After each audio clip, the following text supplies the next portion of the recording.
दहेज के लोभ में लड़कियों को मत जलाओ, अगर वाकई में मर्द हो तो कमाकर खिलाओ। दोस्तों नमस्कार, जोहार। और मैं इसी लाइन के साथ यह वीडियो की शुरुआत करता हूं।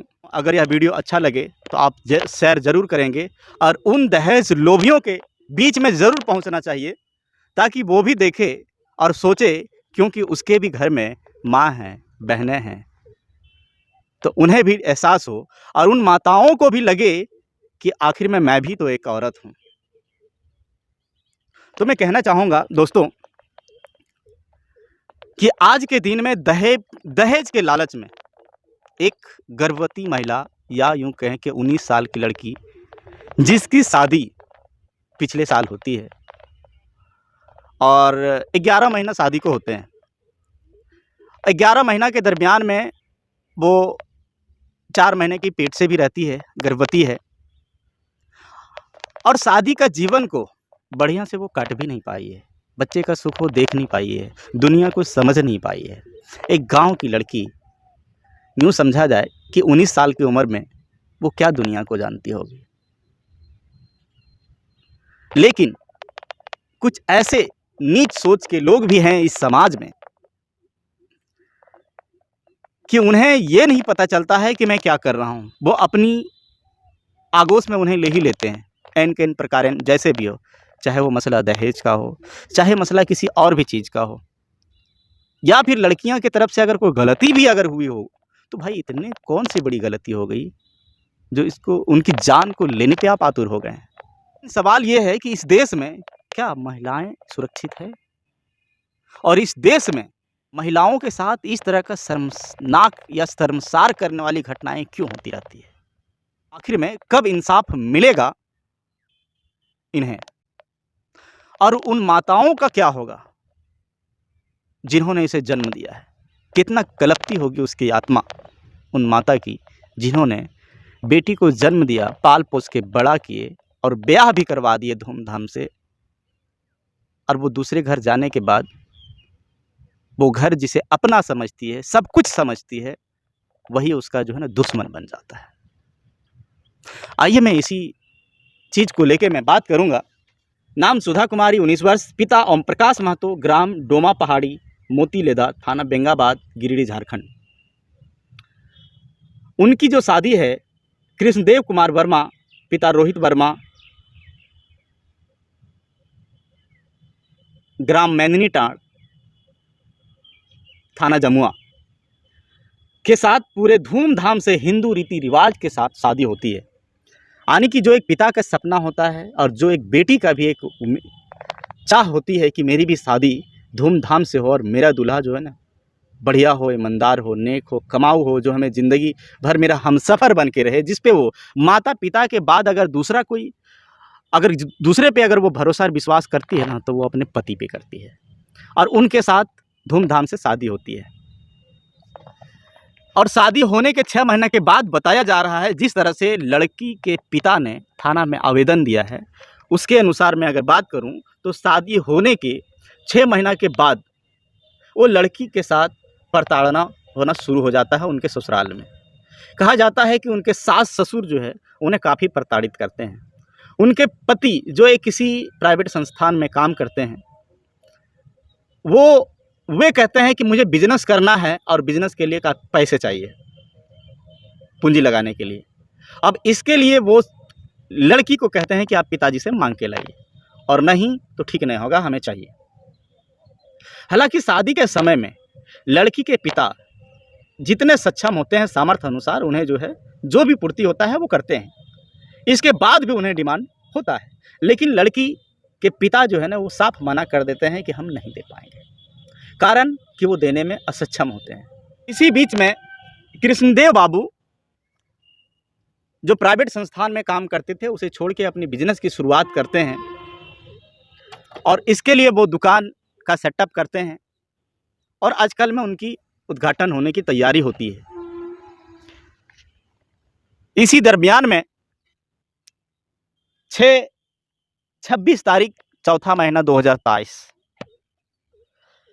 यानी कल का तारीख, रात 9 बजे एक अप्रिय घटना घट जाती है।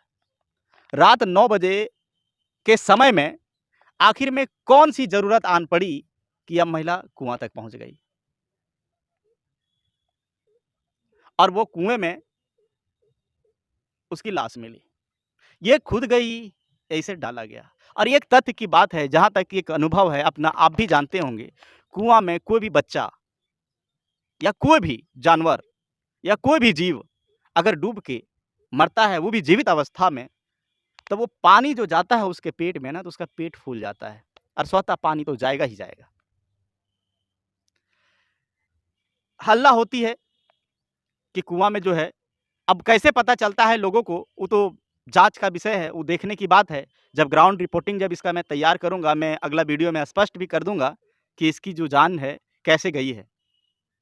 लेकिन मैं अभी बताऊं कि 9 बजे रात को जब हल्ला होता है कि वो कुआं में डूब गई, तो गांव के लोगों को जो पता चलता है वो खबर जाता है थाना तक। थाने के लोग आते हैं और उन्हें जो है खटिया के द्वारा उसे निकाला जाता है, जो आप देख सकते हैं कि कैसे कुआं से निकाला जा रहा है। और उन्हें निकाल के उनके शव को, चूंकि मृत पाया जाता है, तो उनके शव को निकाल के थाना परिसर लाया जाता है। और थाना परिसर लाने के बाद तक लड़का गिरफ्तारी हुई या नहीं, चूंकि जिस तरह से जानकारी भी मिली थी कि लड़का को गिरफ्तार किया गया, लेकिन थाना में जब मैंने पता किया तो पता चला कि उसकी गिरफ्तारी नहीं हुई है। लड़का या लड़के के पिताजी कहीं फरार थे। तो समझने वाली बात यह है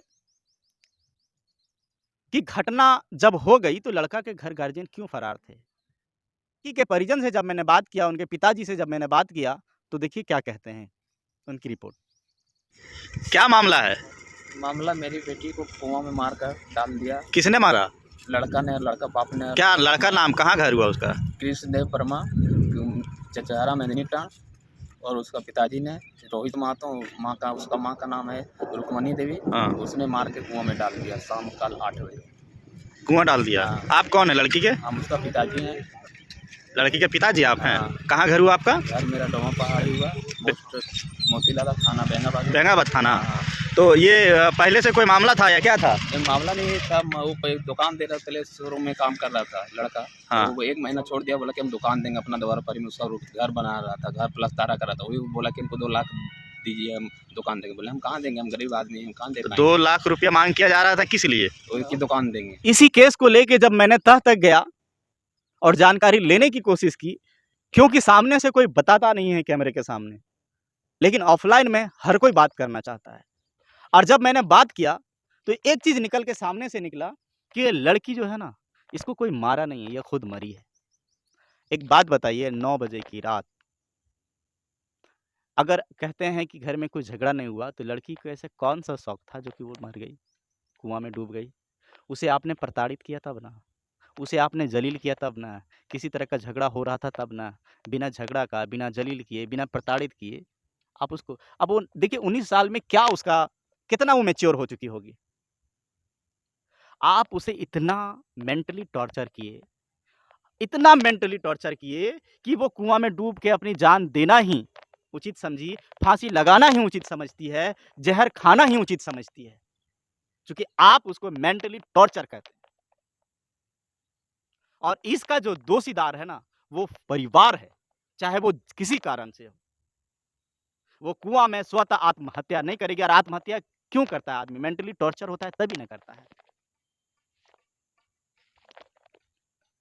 लोग कहते हैं अपने से कैसे मर जाएगा यार, किसी को जान प्यारी नहीं है क्या? जब अपने से मरना ही होता तो शादी क्यों करती वो? बच्चे का सपना क्यों देखती वो? जब अपने से उनको मरना ही होता, ना शादी करती, ना बच्चे का सपना देखती, ना जीवन को आगे बढ़ाती। आप ये चीज को बताइए, क्या ये घटना जानबूझ के लड़की खुद की है या उसके लड़का के परिवार द्वारा उसे टॉर्चर किया गया है, इवन लड़का के द्वारा? किसी भी मामला में हो, चाहे जो भी हो, चाहे मामला दहेज का हो, चाहे किसी अन्य मामला हो, आपने उसको टॉर्चर किया या फिर आपने उसको मार के कुआं में डाला। जब पेट में पानी नहीं है तो जाहिर है कि उसको आपने मार के डाला। कैसे भी आप टॉर्चर करके मारे, पॉइजन दे के मारे, फांसी में लटका के मारे, कुआं में डाल के मारे, लेकिन आपने हत्या की है उसकी। और यह हत्या का सजा उन्हें मिलना चाहिए, चाहे जैसे भी मिले, चाहे कोई भी हो। आज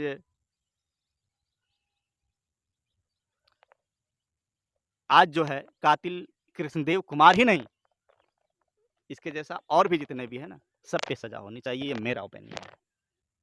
प्रशासन से मैं दरख्वास्त करता हूं कि इसके प्रति आप सख्त कार्रवाई करें, किसी की पैरवी ना सुने कि लड़का को बचाना है या और कुछ करना है, आप इस पे कार्रवाई करें, तभी समाज में सुधार होगा। और जो इसके खिलाफ में पैरवी करते हैं, जो लड़का को बचाने की साजिश रचते हैं, उसको बचाते हैं चंद रुपया खा के, उन दलालों से मैं कहना चाहूंगा कि यार ये घटना अगर आपके घर में हो तो आपको कैसा लगेगा? आप थोड़ा जवाब दीजिए कि ये घटना अगर आपके घर में हो तो आपको कैसा लगेगा? अगर इस जगह पे आपकी बेटी होती तो आप क्या करते? आप कौन सी सजा की मांग करते? आप जो दलाली करके जो पैसा कमाते हो, वो किसके लिए कमाते हो? बस इन्हीं जैसे बच्चियों के लिए कमाते हो। अगर आपके घर में इस तरह का घटना हो तो आपको कैसा लगेगा? तो आप दूसरों के लिए वही करें जो आप खुद बर्दाश्त कर सको, और नहीं तो इस तरह का दलाली ना करें। आप जो है उनके प्रति कार्रवाई करें, मेरा समाज स्वतः ठीक हो जाएगा, ये भारत स्वतः ठीक हो जाएगा और यहाँ लड़कियां जो है ना सुरक्षित महसूस करेगी। समाज के द्वारा कोई ऐसा ठोस पहल नहीं है जिसमें लड़कियों को सुरक्षित किया जाए, या समाज के द्वारा उस परिवार को दंडित किया जाए कि आप इस तरह का कृत्य क्यों किए। और ये दंडित दोनों ओर से होना चाहिए।